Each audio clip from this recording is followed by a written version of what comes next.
All right. Well, let's get started. We're going to be talking about the possible, nay, probable impeachment of Joseph Robinette Biden, the former vice president of these United States. I ain't gonna lie, I'm kind of excited to watch the man fall again. Bah ha ha ha ha.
I hate to do it, but guys,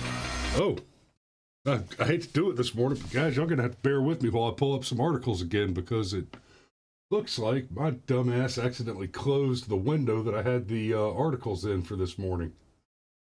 Do.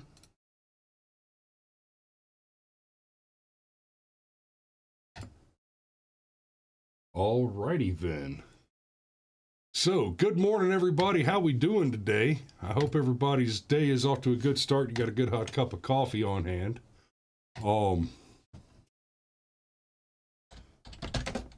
We are going to be talking about the Biden Impeachment Inquiry, and boy howdy. Let's see what CNN's take is on it.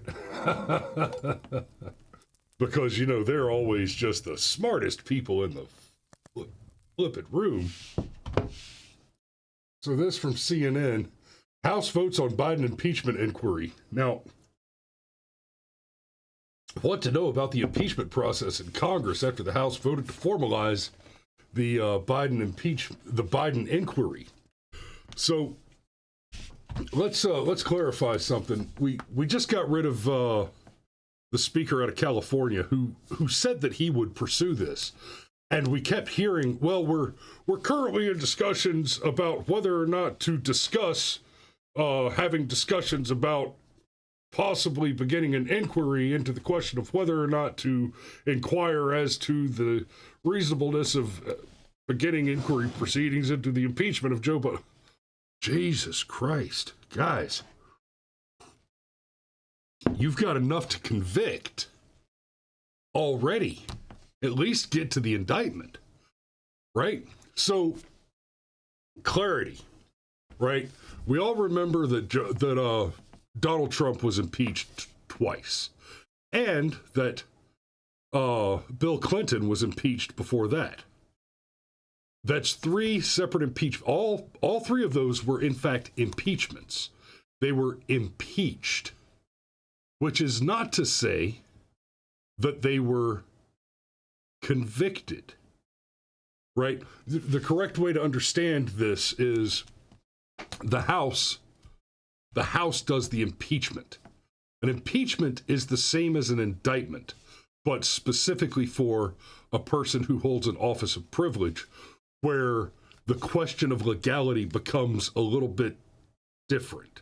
And there are good reasons that for these purposes, for the purposes of legal questions,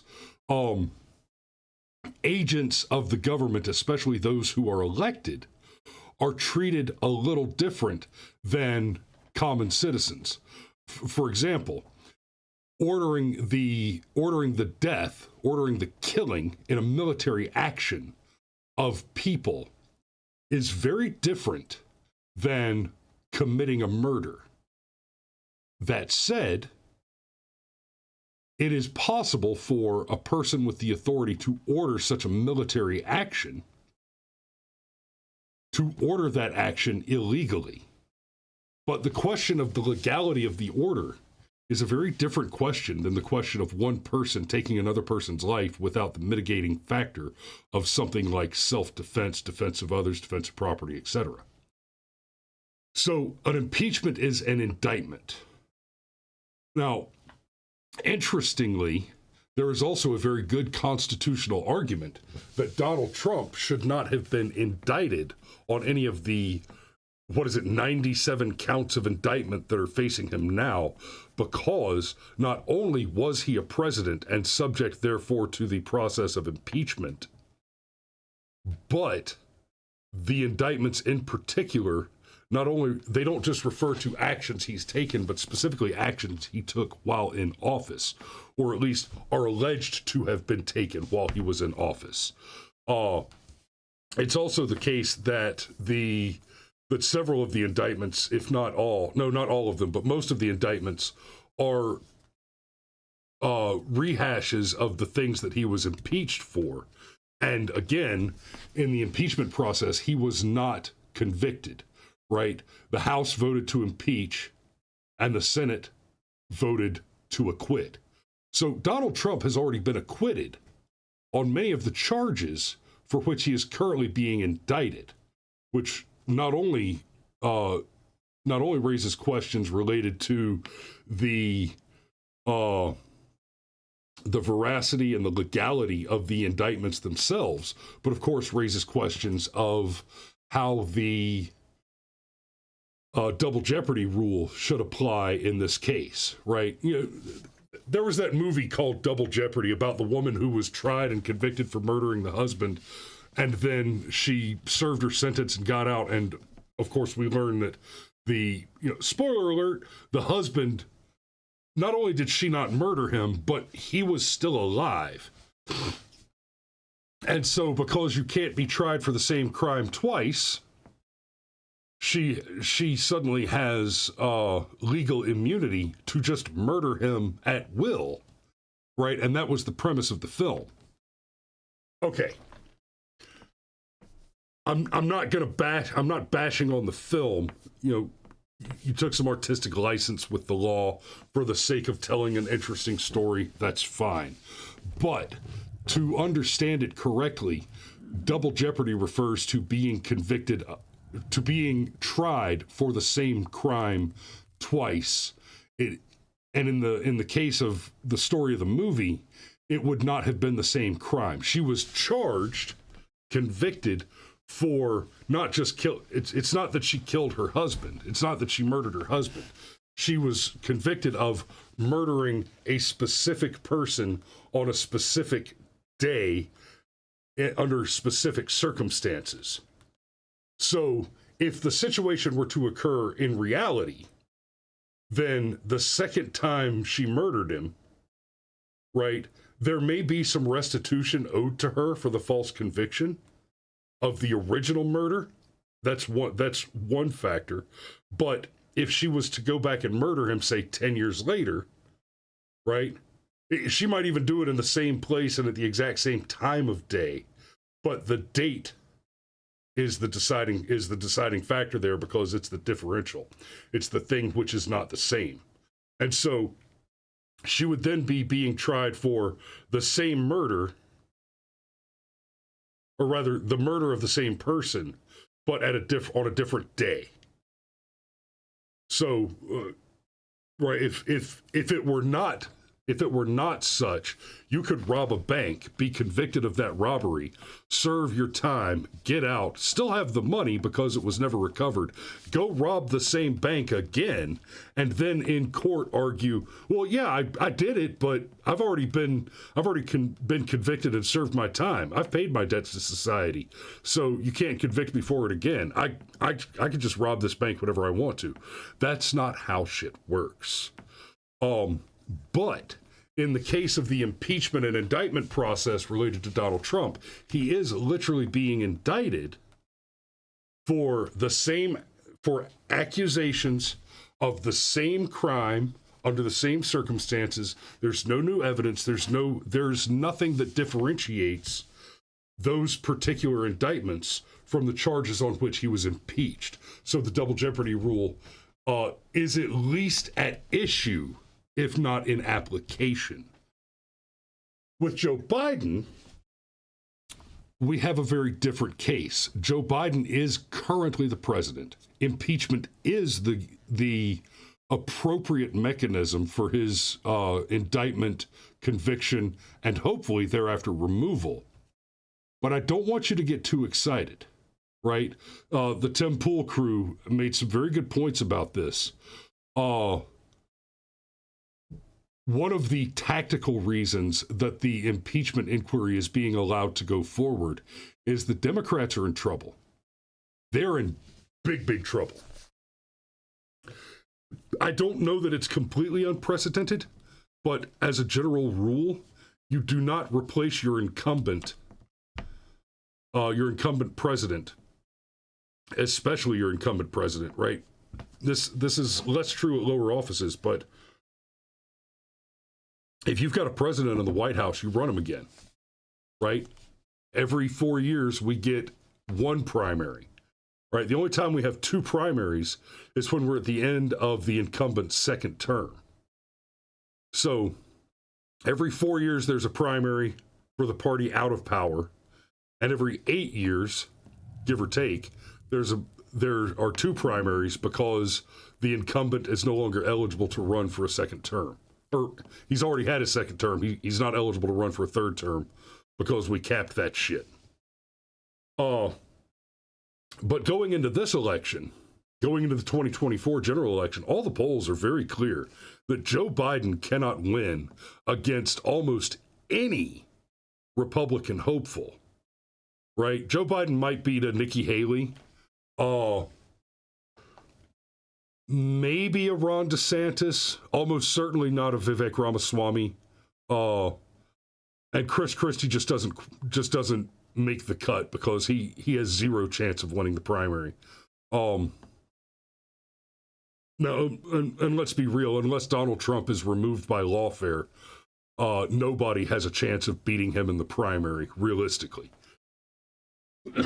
So the 2024 election looks pretty obviously like, unless something dramatically changes, and that includes some lawfare removal of Trump from the running, unless something dramatically changes, the 2024 election will be Trump v. Biden. And the Democrats can't have that. Biden cannot beat Trump, and Newsom cannot beat Trump. There's a clear push that there's a clear push for Newsom to be the heir apparent. Kamala will absolutely not be the candidate.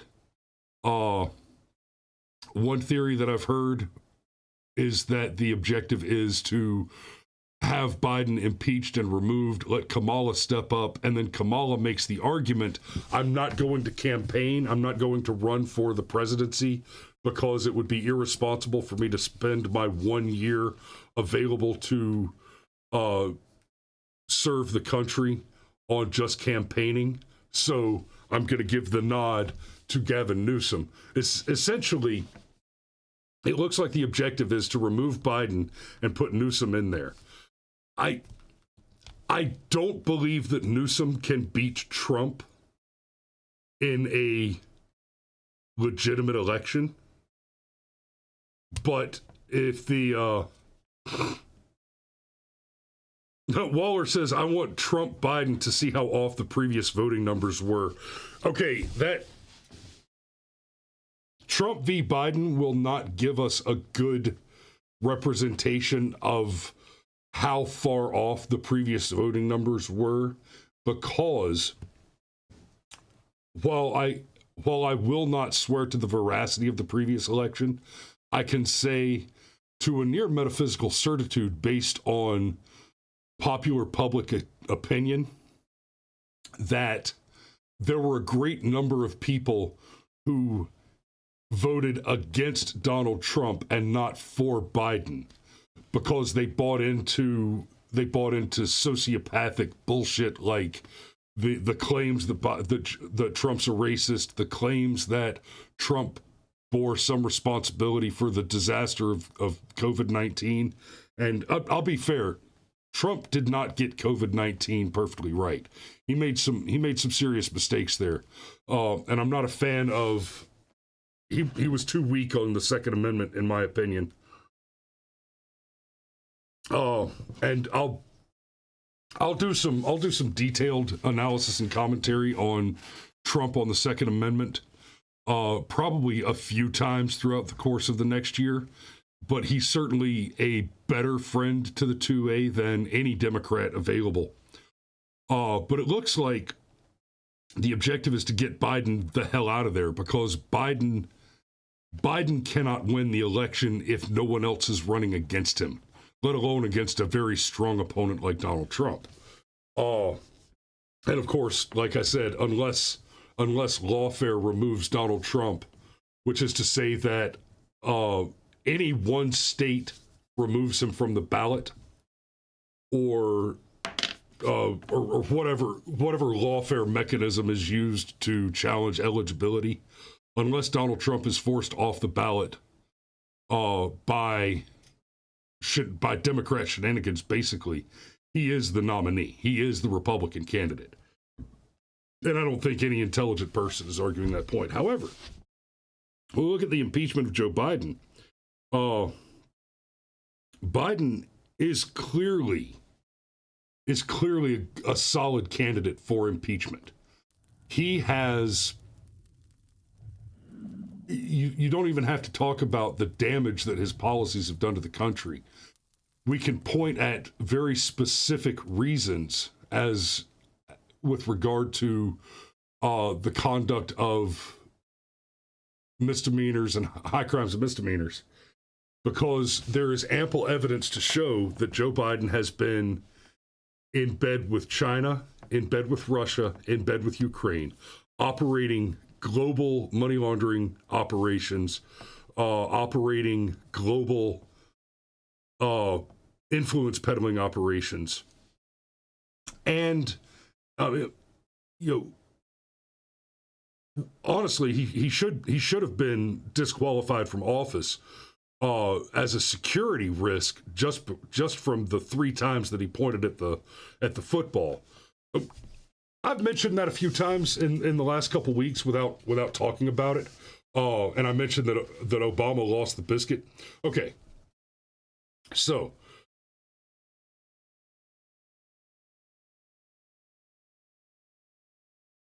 the particulars that I'm about to discuss are related to national security, but are widely known.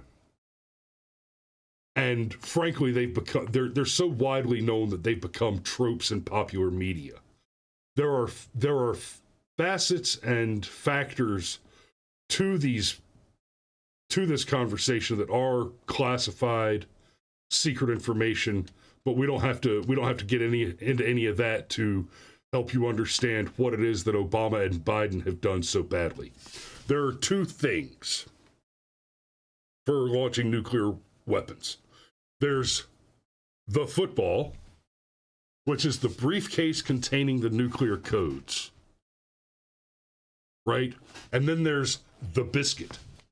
The biscuit is an ID card, an ID badge that is used. The president is supposed to keep the biscuit on him, right? The president and the vice president have the biscuit. And the biscuit is the authorization confirmation for them to open the football to access the current launch codes. The football is carried by a Secret Service agent who's with the president and or the vice president.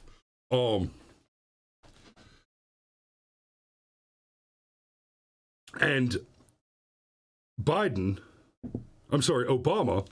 twice lost the football. The biscuit.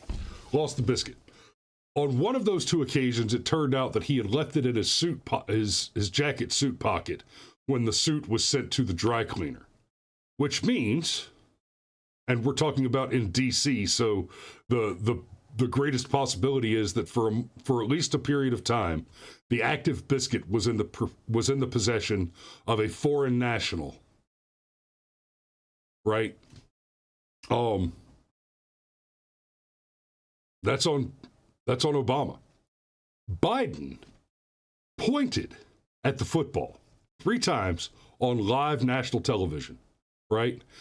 And what it was is he was doing press conferences, and he would brag about how important he was as the vice president. He'd say, I'm the vice president.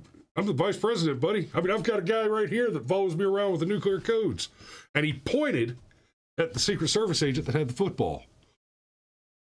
It was never the same guy twice.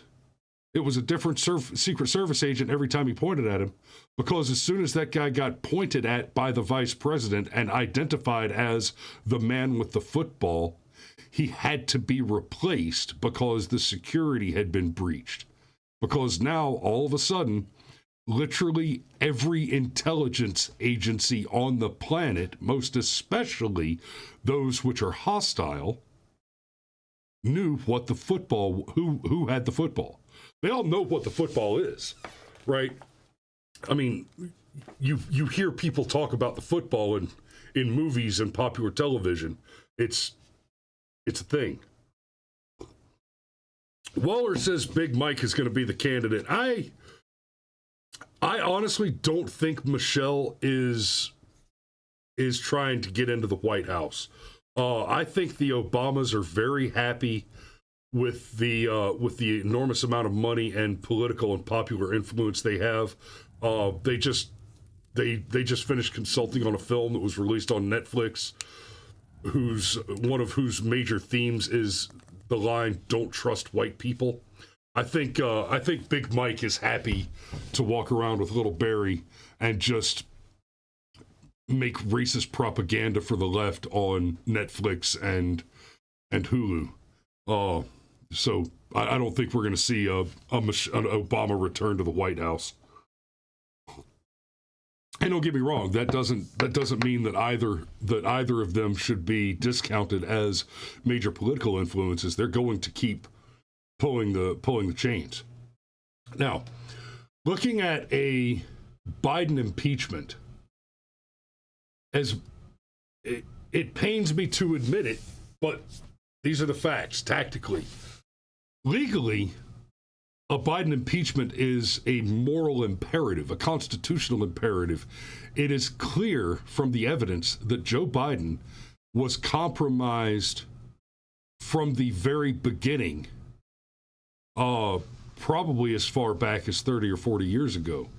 And at least, he's had over half a century in service, in service. And for that entire period, the Biden family fortunes have tracked along the rise of Biden's positional career throughout government service. And there's no doubt, nobody has any reasonable doubt that Joe Biden has at least bent the rules in favor of things like awarding no-bid contracts, incredibly lucrative no-bid foreign and military contracts to his brother and other family members. It's painfully obvious that Hunter Biden was used as a go-between to operate his foreign influence peddling campaigns with Burisma, with the investment companies in Beijing and China.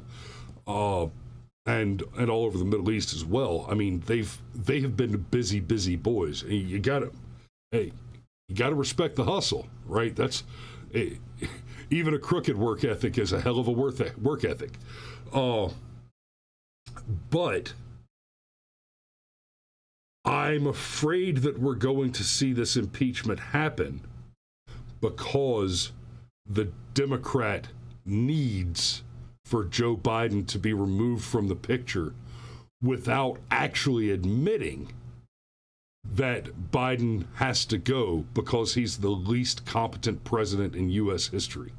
In a world that included Jimmy Carter, Joe Biden is the least competent, right? I've heard people say Biden is the worst president we've ever had.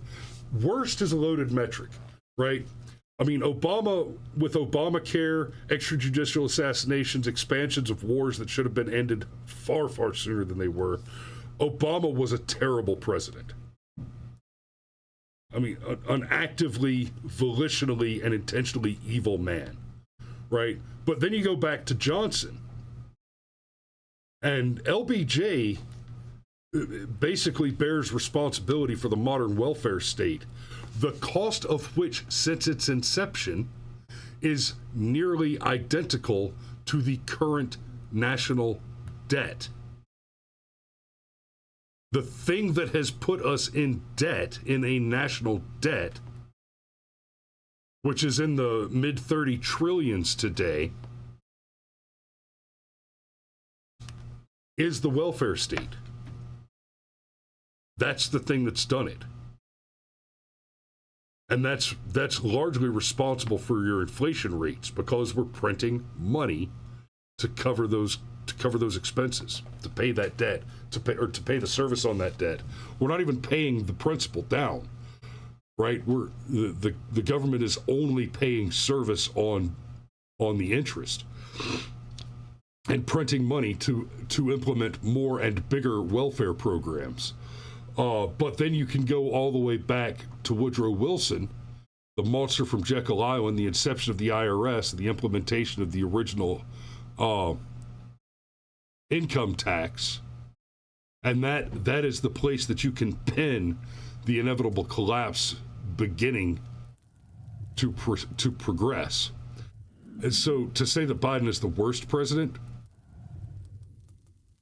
that may be a stretch. Worst is a pretty big, loaded, and complex claim.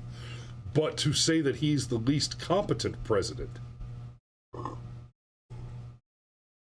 I don't think anybody can make a reasonable argument against that claim. Absolutely the least competent president ever. And that's been a nightmare. So I got a little off of the impeachment piece and into just criticizing Biden. But I want to close on this. So Speaker Mike Johnson posted this on Twitter. Today, the House is voting to formally open an impeachment inquiry into President Biden. The facts don't lie. It's time to get the American people answers. And Biden had this to say on it. Can you explain to the Americans, amid this impeachment inquiry, why you interacted with so many of your son and brother's foreign business associates? I'm not going to comment on that. I did not, and it's just a bunch of lies. You didn't interact with many of their business associates? I did not. There's lies. One of Hunter Biden's former business partners testified before the House Oversight Committee Monday in a closed-door meeting. Archer testified that Hunter Biden put his father, who was vice president at the time, on speakerphone multiple times during business meetings. Lies. Archer said that Hunter Biden was selling the Biden family brand. In his view, that Joe Biden brought the most value to this brand. It's just a bunch of lies. And in the case of this Ukraine energy firm, Archer testified that he thought the firm would have gone out of business if they didn't have that Biden family association. Lies. Joe Biden was using multiple false aliases, fake email names, in his dealings about Ukraine during the Obama White House, while his son was making money in Ukraine. The evidence is so clear you cannot look away, and the Constitution requires the House to follow the truth where it leads. We have a duty to do this. We cannot stop the process. Pretty clear. Now, Adam Schiff, of course, replied to that post. He said, the facts don't lie. So here they are.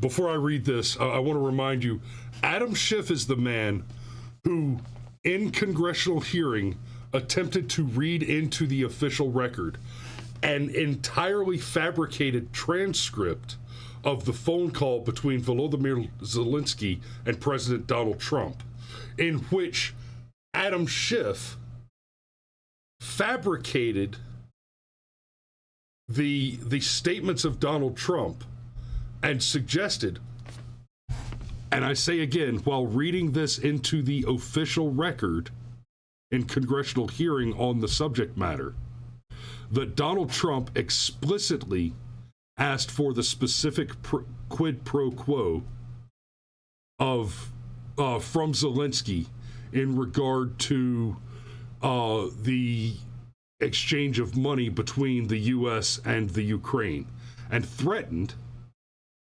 according to Schiff's now utterly unassailably known to have been completely fabricated, because we have the actual transcript where the conversation did not occur, as Schiff represented, that Trump attempted to basically extort Zelensky for specific activities. We know that Joe Biden did, in fact, do that to Zelensky's predecessor in the Ukraine. And we know that because we have the documents, we have the we have the documents, we have all that evidence related to the transactions. We have the transcript of Biden's conversation where he made the specific threat, and we have Biden himself on camera explaining how he attempted to extort the president of Ukraine, bragging about it. Right? And hey, son of a bitch, they fired the prosecutor. Oh, did they? Right? So this claim that's made right here, Adam Schiff says the facts don't lie. So here they are. So here they are. Okay. Schiff. Okay. After almost a year of investigation, House Republicans have found zero evidence of any wrongdoing by Joe Biden. That statement is not, I'm not just going to make the claim that statement is probably a lie. I don't think it is intellectually honest to believe that Adam Schiff could possibly not know that the statement he's making is a lie. They keep repeating this in the press. Democrats keep saying it over and over again. A person who believes this statement to be true doesn't know what the word evidence means.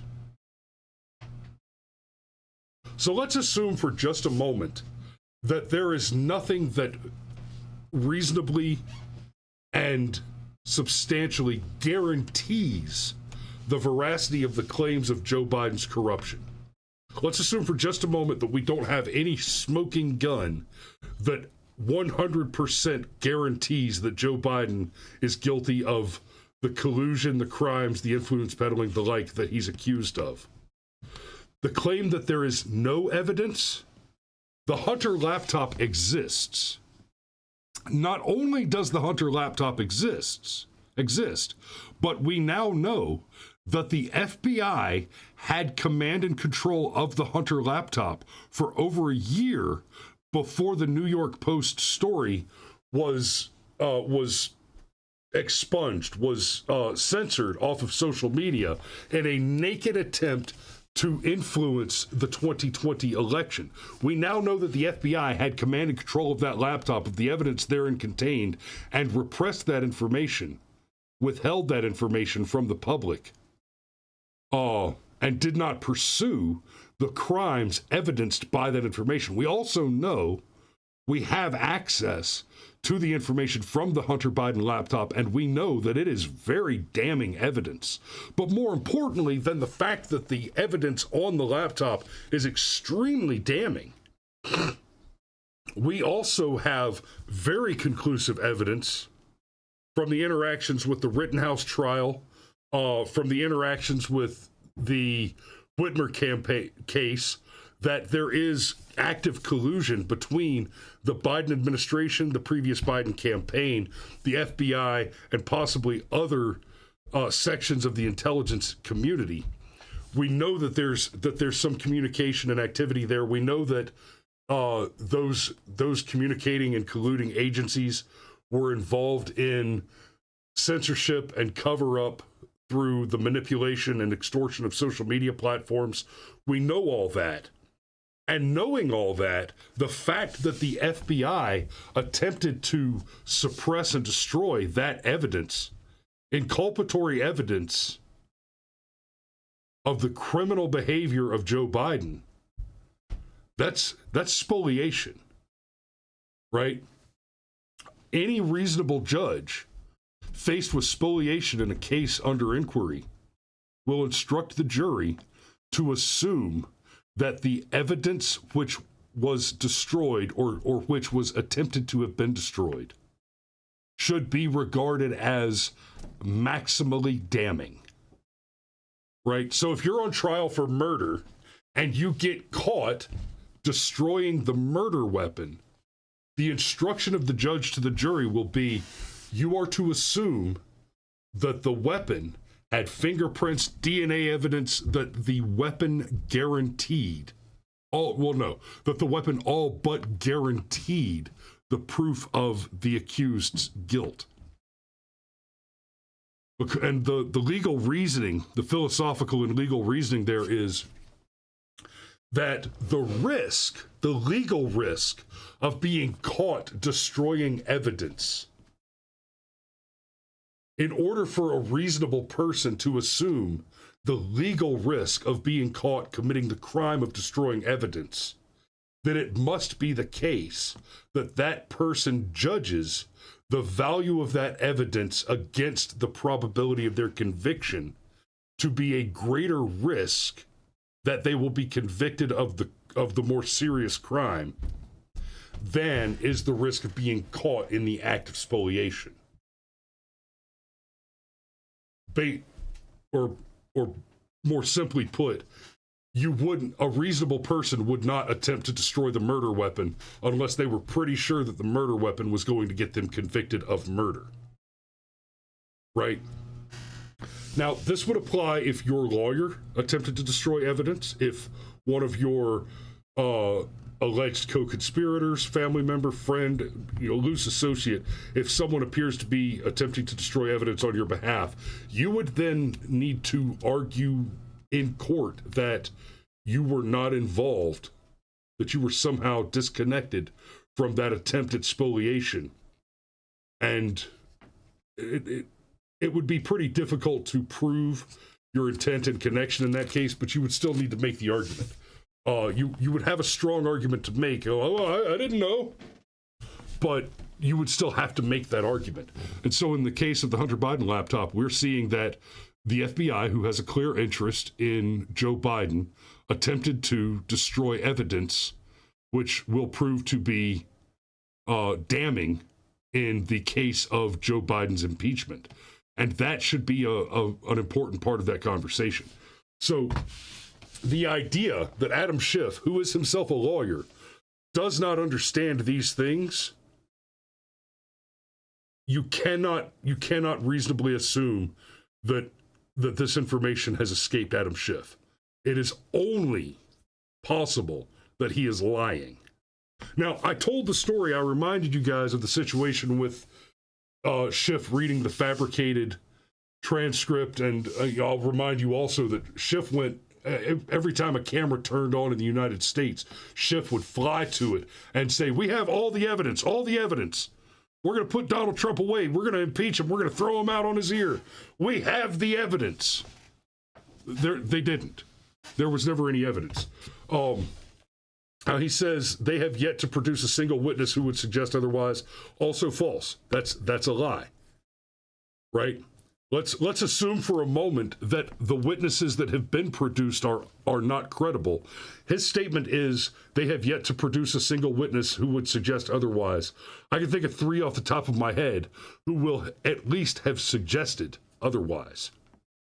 And I would go so far as to say that the number of people who have read anything related to the Hunter Biden laptop story is the minimum number of people who would suggest otherwise. And they qualify as witnesses. Everybody who is aware of the Hunter Biden laptop story qualifies as a witness. Now, that doesn't guarantee the veracity or quality of that individual witness, but they are, in fact, because they have viewed evidence related to the question, witnesses to the facts.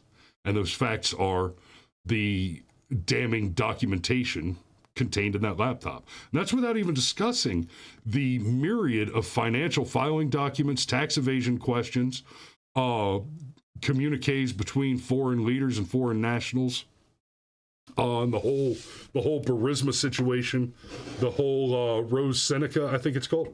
Excuse me. That whole project. The idea that there's not a single witness who would suggest otherwise. Again, Schiff cannot possibly hold this true belief unironically. It is not possible that he is saying things which he believes in the course of this statement. And he says, and they openly admitted that this inquiry is a political exercise to appease the twice impeached former president. I'll admit I'm not entirely sure what he's referring to there, but I will grant that to some extent there's always a political mechanism at work in the case of an impeachment. This is more true when you're talking about a Democrat. We saw in the course of both Trump impeachments, a strong Democrat House was able to push forward on the impeachment, and in that case, there was evidence to support the impeachment, which we now know, as we suspected at the time, but we now know conclusively was all fabricated, illegitimate, fabricated evidence that was bought and paid for by the Clinton campaign and the Democrat National Committee. So in the case of the Trump impeachment, what you have is there's no reasonable expectation. You cannot reasonably believe that the Democrats involved in voting for the impeachment, maybe a handful of them, but it's not reasonable for a person to believe that anything less than the vast majority of Democrats that voted to impeach Donald Trump were fully aware that literally all of the evidence used to support the impeachment process was fabricated out of whole cloth and was completely false and erroneous.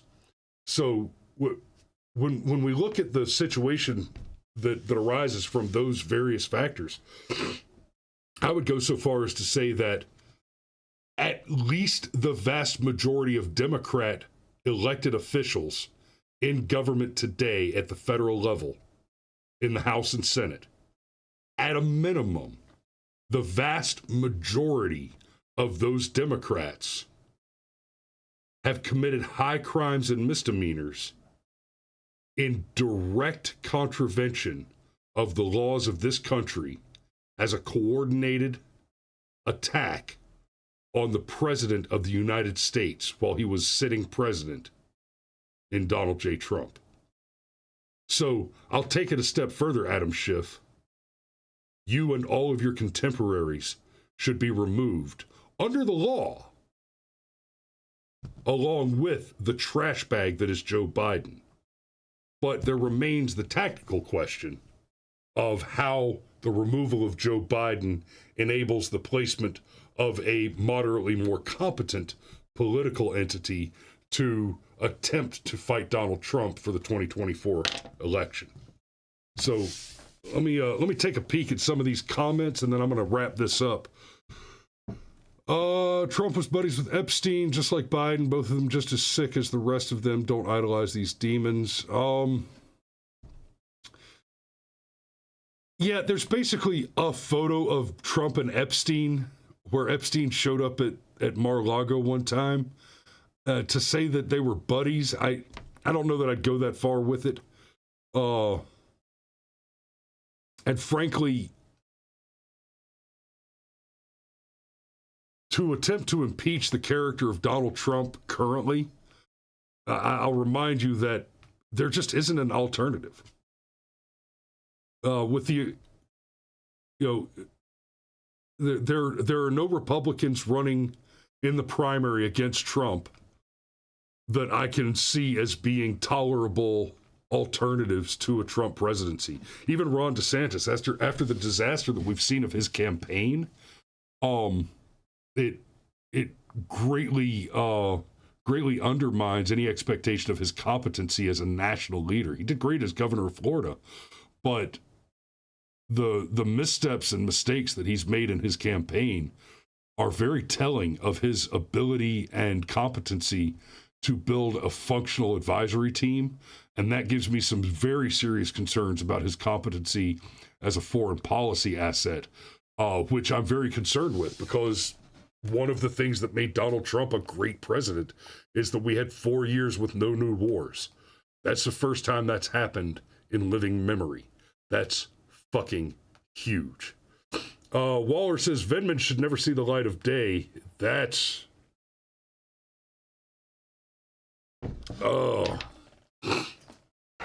I would pay good money for a ticket to be on that firing squad. Waller points out sworn affidavits are evidence and witnesses. Yes, that's correct. Soras says they literally have a list with names of people that flew to Epstein Pedo Island and they never released it. If evidence mattered, we'd have justice. Correct. You're trying to use rationality on a rigged system. You'll end up on top of a clock tower. That's very funny. That's very funny, Soras. But I can guarantee you this: I will never end up on top of a clock tower. And many of you watching today know why that is, and I will not elaborate any further. Waller said, could have added credible to his statement to make it more reasonable. My question is, how does Schiff actually gain from his statements? He has to believe he is gaining, but it's clear everyone thinks he's lying if he's opening his mouth. Waller, that's not clear. The fact is that the Democrat voter, by and large, is so completely blinded to verifiable reality. I mean, remember, the people who think Schiff is worth voting for believe that women can become men and men can become women. These people are not ill-informed. They're psychotic. Right? They're probably all cat owners. Let me pull up one more article then. They're probably all cat owners. So, published yesterday, cat ownership can double the risk of schizophrenia. Study finds. Whoa. In a startling revelation, a new review conducted by Australian researchers suggests that having a beloved cat as a pet might potentially double a person's risk of developing schizophrenia-related disorders. Cat ladies vote Democrat. Right? I'm probably going to have to do a whole show on this. This might just be fun. But let me throw something at you. Happy women get married and have families. Feminists buy cats. Lots of cats. And they go on and on and on about how, man, I'm single, I don't have a man to worry about, and I don't have children, and they don't, so I get to keep my money, and I have freedom. I'm so free. I just smoke pot and masturbate all the time. And that's all I have to do. And I can do whatever I want, and I love my cats. Do you know? Their comprehensive analysis, led by psychiatrist John McGrath and his team at the Queensland Centre for Mental Health Research, delved into 17 studies spanning over 4 decades, originating from 11 different countries, including the United States and the United Kingdom. The aim was to unravel the perplexing link between cat ownership and the incidence of schizophrenia-related conditions. We found an association between broadly defined cat ownership and increased odds of developing schizophrenia-related disorders, states John McGrath, the lead author of the study. This discovery sparked a resurgence of interest in a hypothesis first proposed in 1995 study, the notion that exposure to the parasitic Toxoplasma gondii, commonly found in cats, could be a potential trigger for schizophrenia. I would go so far as to suggest that perhaps you have stumbled upon a chicken and the egg question. Is it that young women who start to vote liberal and buy into the whole feminism thing tend to get cats and then become schizophrenic? Or is it that young women who reject a loving partner and a beautiful family and the love of wonderful children are just crazy to begin with, and that schizophrenia attracts them to the hateful little bastards that we know as the feline species? So it should probably also be taken as a particular indice of the just insane amount of news that I read, that I happen to have this article tagged up this morning when it just happened to be so entertaining to pop into this particular conversation. So the point there, of course, being that the people who accept statements as truth or fact from people of Adam Schiff's ilk, well, they are the sort of people that are more likely to be schizophrenic sociopaths and have dozens and dozens and dozens of cats. Of course, in this particular article, 1 appears to be the minimum number of cats required to double your probability of schizophrenia. And I would go, this, all joking aside, if it is exposure to the Toxoplasma gondii, the parasite that's transmitted through contaminated, undercooked meat, contaminated water, and the most intriguing transmission route is through contact with an infected cat or its feces, then of course the number of cats that you own, each one increases the probability of your exposure to that schizophrenia causing parasite. So beware of people who own a lot of cats. They're crazy. So I'm going to go ahead and put a pin in it there. We have gone way over this morning, but I feel like I kind of owed you guys that after the weird shortcuts on Monday and Tuesday related to freaking that. By the way, I got a message from the photographer that did get sent finally to shoot that house that got rescheduled off of my calendar Monday and Tuesday, for which I cut the show short and still didn't get to go to.